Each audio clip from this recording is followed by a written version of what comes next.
Om Swastiastu, warganet yang beriman dimanapun berada. Kali ini saya masih membacakan tentang kabar pasir, yaitu keturunan dari Saptarsi yang nomor 2, yaitu Empu Kananda.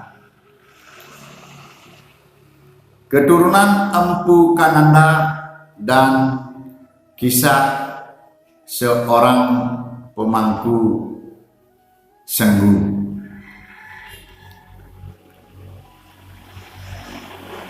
Alkisah, Empu Kananda menikahi gadis pilihannya, yaitu putri dari Empu Swetawijaya.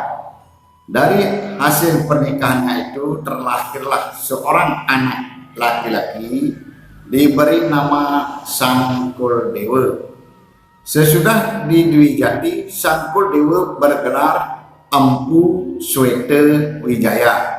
Gelar ini persis sama dengan kakeknya, pihak perempuan. Selanjutnya, Empu Swetawijaya memiliki 2 orang putra dan seorang putri.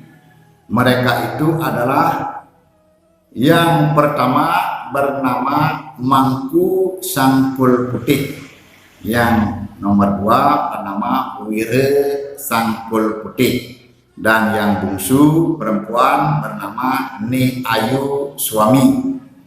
Pada hari Senin Kumanis Wuku Sumsang tahun Saka 1257 atau tahun 1335 Masehi oleh Raja Bali Sri Gajah Wakra atau Sri Gajah Wahana, Wira Sangkul Putih diangkat menjadi pemangku di Pura Besakih. Beliau diiringi oleh seorang sahaya bernama Igota. Oleh karena setiap hari melayani, lama-kelamaan Igota ini pun pandai mengikuti cara-cara Wira Sangkul Putih memuja yagnya atau upacara lainnya. Igota sangat fasih pula mengucapkan mantra. Pada suatu hari datanglah orang-orang desa Besakih dengan maksud menjemput Wira Sangkul Putih agar memuja suatu yagnya. Tatkala itu Wira Sangkul Putih tidak ada di Pasraman. Yang ada adalah Igota seorang diri. Orang-orang Besakih yang datang ke Pasraman itu tidak mengenal wajah Wira Sangkul Putih. Oleh karena itu Igota yang disangka sebagai Wira Sangkul Putih. Lalu diantar ke tempat yagnya tersebut. Igota sendiri mau dijemput dan menyatakan kesediaannya membut upacara. Di tempat yagnya tersebut orang-orang desa tidak banyak bicara ataupun curiga. Kemudian Igota segera memujayanya itu dengan mempergunakan wajra genta milik Wira Sangkul Putih. Siadan Wira Sangkul Putih tiba kembali di Pasraman. Pasraman dijumpai sudah kosong. Sangkul Putih mendengar suara wajra yang lazim dipergunakan di dalam memuja suatu yagnya. Sebab itu Sangkul Putih datang ke tempatnya orang desa Besakih. Sampai di sana beliau sangat kaget melihat Igota memuja yagnya tersebut. Beliau lalu memerintahkan agar Igota berhenti memuja. Pemujaan selanjutnya dilakukan oleh Wira Sangkul Putih, sedang Igota diperkenankan memuja yagnya yang dibawa. Oleh karena Igota disangka atau disengguh Wira Sangkul Putih oleh orang-orang Besakih, maka sejak itu Igota diberi gelar Ki Sengguh oleh Wira Sangkul Putih. Ki Sengguh inilah yang selanjutnya lebih dikenal dengan sebutan Sengguh. Boleh dikatakan menurunkan warga Sengguh. Wira Sangkul Putih telah berhasil menyusun ajaran kepemangkuan yang diberi nama Lontar Kul Putih yang kemudian disebut Kul Petak. Selanjutnya Wira Sangkul Putih melakukan upacara Dewi Jati dan bergelar Ki Dukuh Sorga. Nah, nanti Ki Dukuh Sorga inilah yang menurunkan. Beliau bertempat tinggal di Banjar Sorga, Desa Sabudi. Kemudian beliau menurunkan 8 putra, yaitu yang pertama Pasak Dukuh di Ambangan Banjar Badak, Desa Sabudi. Yang kedua Pasak Dukuh di Banjar Dedari, Taman Bagendre, Desa Sabudi.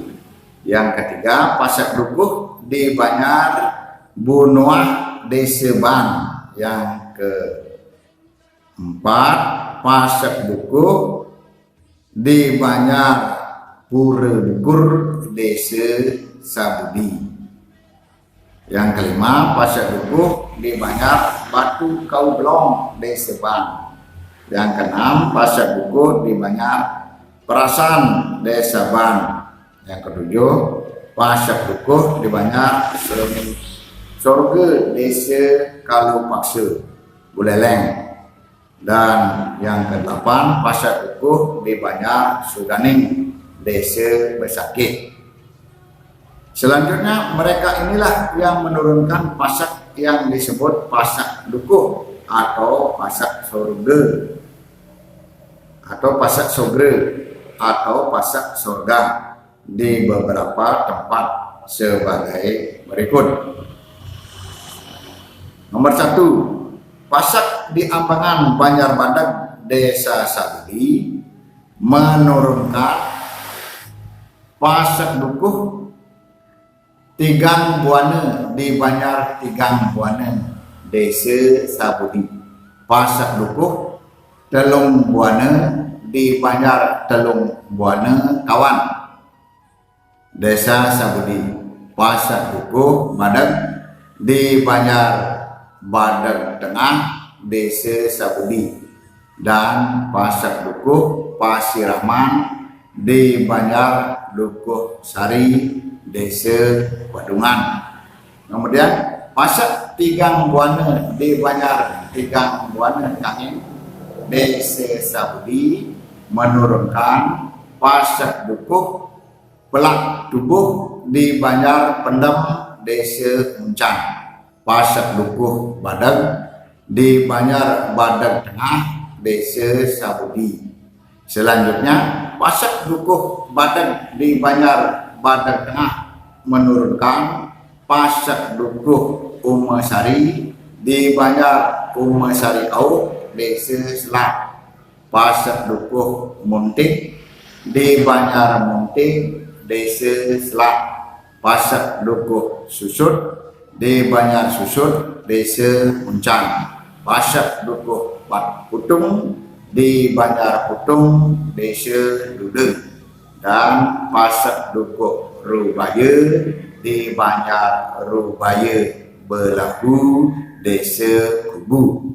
Seterusnya pasak dukuh Pasirahan di Banjar Dukuh Sari desa Pedungan menurunkan pasak dukuh Pasirahan di desa Perancak.